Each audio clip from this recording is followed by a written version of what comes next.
Fala aí pessoal, sou Jorge Nicola, bem-vindos a mais um vídeo do canal Sem Perder Tempo. Pedir para deixar like, se inscrever no canal e ativar as notificações. E o São Paulo já tem 9 saídas confirmadas de atletas do seu elenco para 2026, garantindo uma economia gigante. Já te trago esse número antes, só contextualizar quem deixou o tricolor. As duas últimas baixas, Mailton emprestado ao Fortaleza até dezembro de 26, mesmo período em que Matheus Belém, zagueiro, ficará no Camboriú. Antes deles, já haviam sido negociados, ou haviam deixado o clube. Oscar, que se aposentou, Rigoni, Dineno e Leandro, que não tiveram seus contratos renovados, Jandrei e Patrick, emprestados ao Juventude, e Luiz Gustavo, que por opção do São Paulo, também ficou livre. Com todas essas baixas, por opção do São Paulo, o tricolor estima uma economia superior a 5 milhões de reais por mês. E esse dinheiro será investido na contratação de atletas. Já contei para vocês que o São Paulo não pode pagar pelos direitos econômicos, mas vai se utilizar de salários um pouco mais altos para reforçar seu elenco, de olho na próxima temporada. Até aqui o único reforço confirmado do São Paulo, Danielzinho, que chega livre no mercado depois de deixar o Mirassol. O tricolor também pretende anunciar nos próximos dias a chegada de Gaston Ávila, zagueiro argentino que pertence ao Ajax e esteve emprestado em 2025 ao Fortaleza. Agora de falar sobre o São Paulo, que fechou nas últimas horas seu segundo reforço para 2026. Depois de Danielzinho contratado do Mirassol, São Paulo se acertou com Carlos Coronel, goleiro brasileiro de 28 anos de idade, nascido no Mato Grosso do Sul, mas que se naturalizou nos últimos anos como paraguaio. Ele inclusive defende a seleção do Paraguai e pode disputar a próxima Copa do Mundo. Jogador que era titular absoluto do New York Red Bulls. O contrato dele com o time americano se encerrava agora em 31 de dezembro. Ele tinha um acordo fechado com o Orlando City, mas depois de ser sugerido ao São Paulo e agradado, São Paulo entrou na parada e o Carlos Coronel abriu mão do acordo com o Orlando City, onde seria titular, para jogar no São Paulo, mesmo correndo enorme risco de, num primeiro momento, ser reserva. O titular, todo mundo sabe, é o Rafael, jogador mais veterano que tem pelo menos mais 1 ou 2 anos. Carlos Coronel está indo para o São Paulo apostando a médio e longo prazo na oportunidade de se tornar titular de um dos principais times do país. Só para completar, registrar também que o São Paulo, que tinha negociações avançadas para vender o Eric para o Curitiba, está vendendo o atleta para o Vitória. O time baiano, que contava com o Eric ao longo da temporada, quase perdeu o jogador. O Curitiba ofereceu 6,5 milhões de reais por uma oferta do Vitória de 5 milhões. Para não perder o jogador, o Vitória subiu essa proposta para 7 milhões de reais e os últimos detalhes estão sendo acertados. O tricolor que ainda busca, em caráter de emergência, um lateral direito, um zagueiro e um camisa 10. Não dá para descartar também a negociação com Marlon Freitas do Botafogo. Movimento importante na política do São Paulo. Vinícius Pinotti, um dos principais candidatos à presidência do tricolor em eleição marcada para dezembro de 2026, decidiu romper com Júlio Casares. Nas últimas horas, o Pinotti anunciou que deixou o cargo de consultor especial da presidência. O convite havia sido feito pelo próprio Júlio Casares. Pinotti e Casares andaram bem próximos nos últimos meses. Tanto que Pinotti troca o seu grupo político pelo grupo do presidente. Resta saber os impactos e consequências dessa saída do Pinotti de um cargo de confiança do Júlio Casares.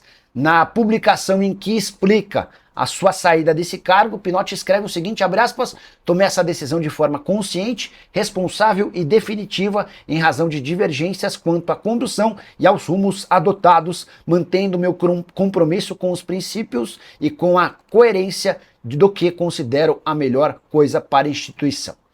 Em outras palavras, Pinotti deve ter percebido que o apoio do Júlio Casares, nesse momento, em meio a uma série de escândalos do São Paulo, talvez não fosse um trunfo para a eleição marcada para dezembro de 26. Com um detalhe importante, é possível que se o Pinotti não tivesse tomado esse caminho, ele fosse o candidato apoiado pelo Júlio Casares na eleição marcada para o próximo ano.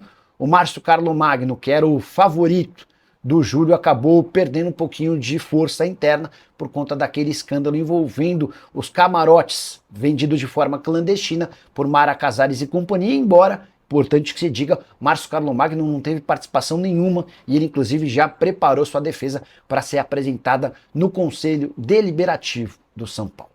Quero te atualizar agora sobre mais uma confusão envolvendo o São Paulo e seus dirigentes.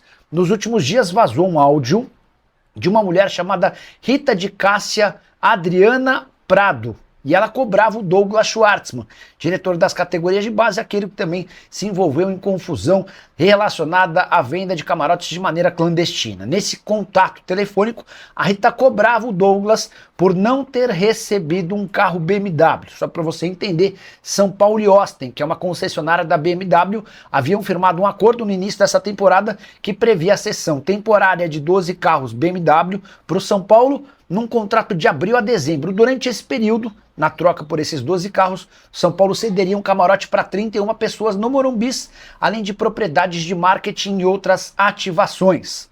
Dos 12 carros blindados, dos 12 carros, 5 blindados, e coube ao Júlio Casares, o presidente do São Paulo, escolher quem ficaria com esses carros. 4 ficaram para a presidência, 2 para o social, 1 para o financeiro, outros 3 para o departamento de futebol e mais 2 para a área administrativa. Nesse contato, a Rita cobrava do Douglas Schwartzman que ela recebesse um carro.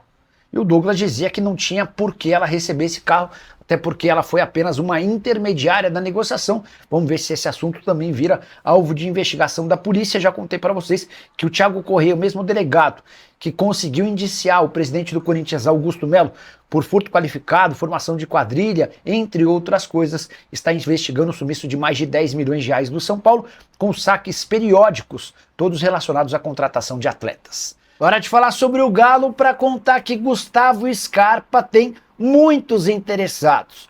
Jogador que não parece fazer parte dos planos de Jorge Sampaoli, hoje está na mira do Fluminense, do Santos e do São Paulo. Houve quem garantisse que o Grêmio também tentou sua contratação, Tricolor Gaúcho já desmentiu a notícia. De qualquer forma, até pelo fato de o Scarpa não ser um cara com muito prestígio junto a Sampaoli, como mostraram as partidas decisivas da temporada em que o Scarpa foi reserva, o Galo busca interessados dispostos a fazer trocas.